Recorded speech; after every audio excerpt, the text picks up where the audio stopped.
Hello प्यारे बच्चों, स्वागत है हमारे आज इस चैनल पर जिसका नाम है समहुता एजुकेशन सेंटर। आज हम वर्ष 2026 एग्ज़ाम जो बोर्ड एग्ज़ाम है जो फाइनल होगा उसके लिए जो प्रथम पार्ट है गणित का, उसका जो ऑब्जेक्टिव क्वेश्चन है सब हम लेकर आए हैं। इसमें सबको समाहित किया गया है। इस वीडियो को आप लोग ध्यान से देखिएगा और इसमें किसी भी प्रश्न को छोड़ा नहीं गया है, जहाँ तक हो सके कि बच्चों के लिए यह बनाया गया है। और इसमें सारे ऑब्जेक्टिव प्रश्न जो हैं बोर्ड में आने वाले हैं, तो आप लोग इसको ध्यान से देखिएगा और वीडियो अगर अच्छा लगे तो इसको लाइक और सब्सक्राइब जरूर कीजिएगा। तो देखिए, इसमें प्रश्नावली का जो पहला सवाल लिया गया है वह सवाल क्या है, बहुत ही ध्यान से देखिएगा, क्योंकि ये सारी जो सवाल है एग्ज़ाम में आने वाले हैं 2026 में, जो फाइनल होगा उसमें अवश्य ही आएंगे। इसी को ध्यान में रखते हुए यह वीडियो बनाया गया है। और इसमें देखिए, पहला प्रश्न कह रहा है कि जो 5, 15 और 20 के लसह और मसह का अनुपात इनमें से क्या होगा। तो इनमें से क्या होगा, 9:1 होगा कि 4:3 होगा कि 11:1 होगा कि 12:1 होगा। तो सबसे पहले इनका लसह निकाल लेना है। देख लीजिए, 5 यहाँ समझाया जा रहा है। इसको एग्ज़ाम में आसानी से बनाने के लिए इसका एलसीएम निकाल लीजिएगा आप लोग। एलसीएम किस प्रकार से निकालेंगे, तो देखिए 5, 15 और 20 का एलसीएम 5 से एक बार में 35, 15, 20। अब देखिए, अब नहीं कटाना चाहिए, ज़्यादा लंबा नहीं कटाना है इसको। 35, 15 और 15 चौका 60। तो इसका एलसीएम क्या हो गया, 60 हो गया। इसको शॉर्टकट में बनाना है आप लोगों को परीक्षा में। और इसका मसह, तो देखिए इसमें 5 है, इसमें 35, 15, इसमें 5 चौका 20, यानी 5 जो है इसमें भी शामिल है और इसमें भी शामिल है, इसमें भी शामिल है। देख लीजिए 5, 5 तीनों में 5 है, तो एसीएफ इसका क्या हो जाएगा, 5 हो जाएगा। परीक्षा के दृष्टि से बनाना है, इसलिए देखना है आप लोगों को ध्यान में। तो सवाल क्या कह रहा है, इसका एसीएफ तो हम लोगों ने 5 लाए और एलसीएम 60 आया। तो इसका कह रहा है कि मसह और लसह का अनुपात, लसह और मसह का अनुपात। तो लसह क्या है, 60 है, मसह क्या है, 5। तो 12 5 60 कट जाएगा, यानी 12/1, यानी कि 12:1। हमारा ऑप्शन क्या हो जाएगा, डी। इसमें से ऑप्शन क्या होगा, तो डी ऑप्शन होगा हमारा, डी राइट आंसर होगा। तो आप लोग ध्यान से देखिएगा कि किस प्रकार से इसको बनाया गया है। पहले इसका लसह निकाल लेंगे और फिर मसह निकालेंगे। और इस मसह इस प्रकार से आसानी से निकालना हो कि जल्द से हल हो जाए, क्योंकि परीक्षा में उतना टाइम नहीं रहता है। आप लोग ध्यान दीजिएगा कि परीक्षा में उतना टाइम नहीं रहता है कि ऑब्जेक्टिव के लिए कि ज़्यादा लंबा तरीक़ा से हल किया जाए। तो दूसरा प्रश्न क्या कह रहा है, तो दूसरा देखिए कह रहा है कि निम्न में कौन अप्रमेय नहीं है।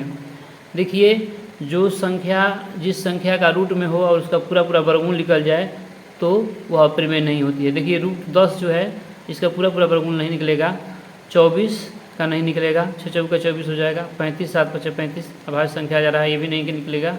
11, देखिए 11 × 11 121 का वर्गमूल क्या होता है, 11 × 11, यानी कि 11 क्या हो गया, बाहर आ गया, यानी हमारा जो परिमेय संख्या है डी है। रूट में 121 जो है एक परिमेय संख्या है, क्योंकि इसका वर्गमूल जो है 11 आ रहा है, जो रूट से बाहर हो जा रहा है। ठीक है, इसी प्रकार से देखिएगा जो तीसरा सवाल है, तो तीसरा सवाल कह रहा है कि दो संख्याओं ए और 18 का लसह 36 तथा मसह 2 है, तो ए का मान ज्ञात कीजिए।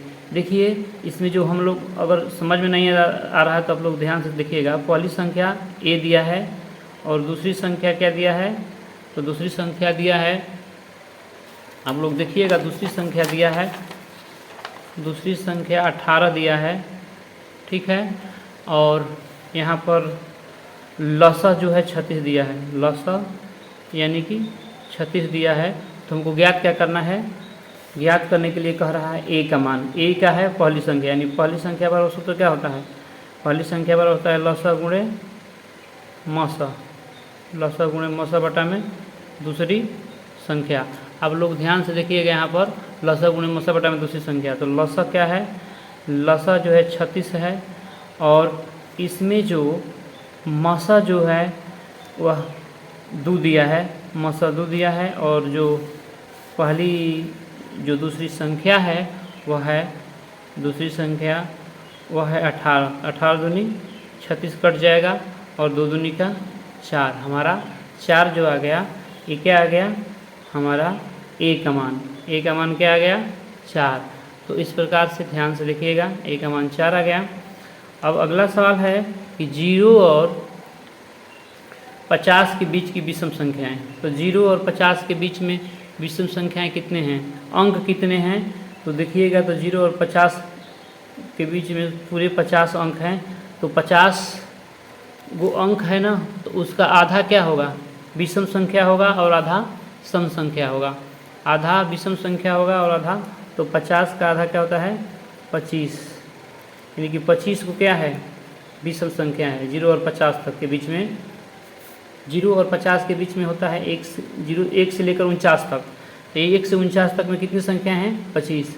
अगर मान लीजिए कि 51 दे देगा कि 0 से 51 तक के बीच में कितनी संख्या है, तो 51 में 1 जोड़ देंगे और प्लस दूसरे भाग दे देंगे, यानी कि 51 को जो होगी संख्या 0 से 51 उसके बीच में 26 होगा। 51 में जोड़ेंगे तो 52। ठीक है, तो इस प्रकार से समझते जाइएगा।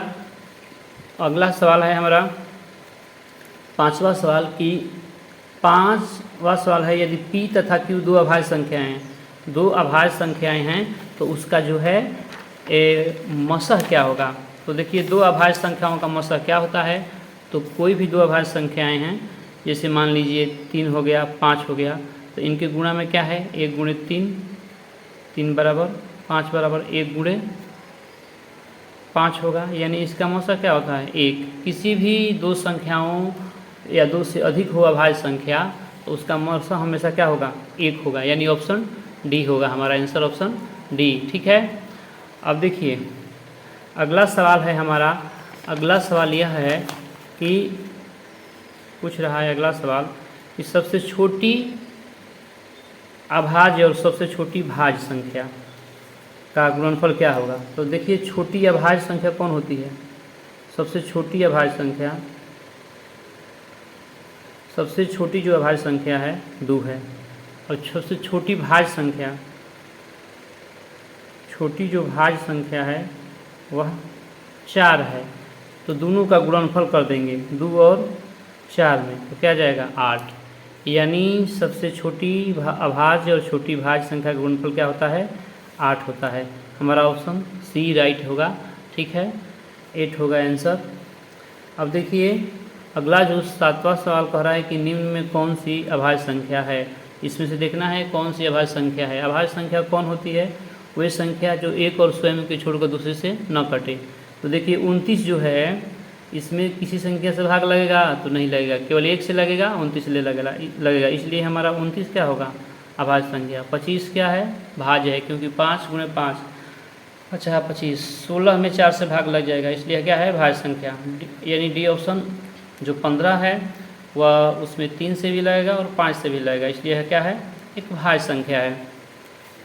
अगला प्रश्न है 8 सवाल कह रहा है कि 3.27 के ऊपर रैंकिंग है, तो यह एक पूर्णांक संख्या है, एक परिमेय संख्या है, एक प्राकृत संख्या है, एक अपरिमेय संख्या है। तो देखिए 3.27 के ऊपर रैंकिंग दिया है, इसको हम लोग परिमेय संख्या के रूप में व्यक्त कर सकते हैं। कैसे, देखिए 327 लिखेंगे, यहाँ क्या घटाते हैं, तो देखिए पॉइंट के बाद जितने भी अंक हैं रैंकिंग के उसको घटाते हैं, तो रैंकिंग के कोई भी अंक नहीं है, तो यहाँ क्या करेंगे केवल 3 है, पॉइंट से इधर भी है का और इधर का भी लेते हैं, जो रैंकिंग वाला अंक होता है और बिना रैंकिंग के। तो रैंकिंग पर बिना वाला अंक 3 है, केवल 3 घटाएंगे और बट्टे में क्या लिखेंगे पॉइंट के बदला में 1, इसके बाद 2 अंक है तो 2 को 0, यहाँ क्या घटा देंगे पॉइंट के बदला में 1 घटा देंगे और पॉइंट के बाद जितना भी रैंकिंग का अंक होगा उसके बदले में 0 लिखेंगे, लेकिन पॉइंट के बाद बिना रैंकिंग का कोई अंक नहीं है, इसलिए 1 घटेगा, यानी कि हमको घटाने को क्या आ जाएगा 3 घटा 4 324 बटा में 99, 324 बटा में 99। इसको हम लोग को लिखना होगा, तो परिमेय संख्या के रूप में जब आ गया तो यह क्या हमारा है बटा के रूप में आ गया, तो हमारा एक परिमेय संख्या है। ठीक है, अब 9 नंबर सवाल कह रहा है कि किसी पूर्णांक m के लिए सम संख्या का रूप क्या होता है। तो सम संख्या क्या होती है, वैसी संख्या जो 2 से पूरी पूरी कट जाए। तो देखिए m+2 में अगर 2 से भाग देंगे तो ये पूरा पूरा नहीं कटेगा, m का कोई सम पूर्णांक है कि नहीं है, ये m को ऐसी संख्या नहीं मालूम है, 2 से नहीं कटेगा। 2m+1 जो है नहीं कट सकता है। अब देखिए 2m में भाग देंगे तो 2 से कट जाएगा m बार में, और 2m-1 जो है यहाँ पर है, देखिए नहीं कटेगा। तो इस प्रकार से हमारा जो है सी ऑप्शन आंसर हो जाएगा, क्योंकि यह 2 से पूरा विभाजित है, क्योंकि इससे 2 से भाग देने पर एक पूरा कट जाएगा। ठीक है, तो हमारा अगला प्रश्न जो है वो क्या है, तो देखिए 10वां प्रश्न जो है कह रहा है निम्न में कौन अपरिमेय नहीं है। निम्न में कौन सी संख्या जो है अपरिमेय नहीं है, इसको देखना है। देखिए 64/81 है, तो जो 64 है वह क्या है, बटे 81 एक परिमेय संख्या है। 64/81 जो है रूट में क्या है, एक परिमेय संख्या है, क्योंकि 64 का वर्गमूल 8 होता है, 81 का 9, तो 8/9 एक परिमेय संख्या हो गया। तो हमको सवाल में यही ज्ञात करना था कि कौन सा अपरिमेय नहीं है। अपरिमेय नहीं है का मतलब है कि परिमेय है, तो ऑप्शन ए परिमेय है, क्योंकि यह बाहर निकल जा रहा है, अपरिमेय नहीं है। 2√3 जो है परिमेय संख्या है, और √21/35, क्योंकि 21 और 35 का वर्गमूल पूरा नहीं निकलेगा। इसी प्रकार से √2 और √3 गुणे √2 है, ये भी अपरिमेय संख्या है। इस प्रकार से हमारा ऑप्शन ए आंसर होगा। ठीक है, 11 नंबर सवाल कह रहा है कि किसका दशमलव प्रसार शांत है। तो देखिए दशमलव प्रसार शांत करने के लिए कोई बड़ी बात नहीं है। दशमलव प्रसार कैसे ज्ञात किया जाता है, तो नीचे के हम लोग अंक जो होते हैं हर के, उसका गुणनखंड निकालेंगे। तो देखिए सबसे पहले जो सवाल है 3/8, तो 8 के गुणा हर का गुणनफल 8 है, तो 2 चौका 8 और 2 दूनी का 4, यानी कि इसके गुणा में केवल 2 और 2 आ रहा है। तो जिसके हर के गुणा में केवल 2 आए, या 2 5 दोनों आए, या केवल 5 5 आए, तो वह क्या होता है, शांत होता है। इस प्रकार से हम लोग को यह मालूम चल चुका है कि 3/8 है एक शांत संख्या है, क्योंकि इसका हर का गुणनफल 2 के घात m गुणे 5 के घात n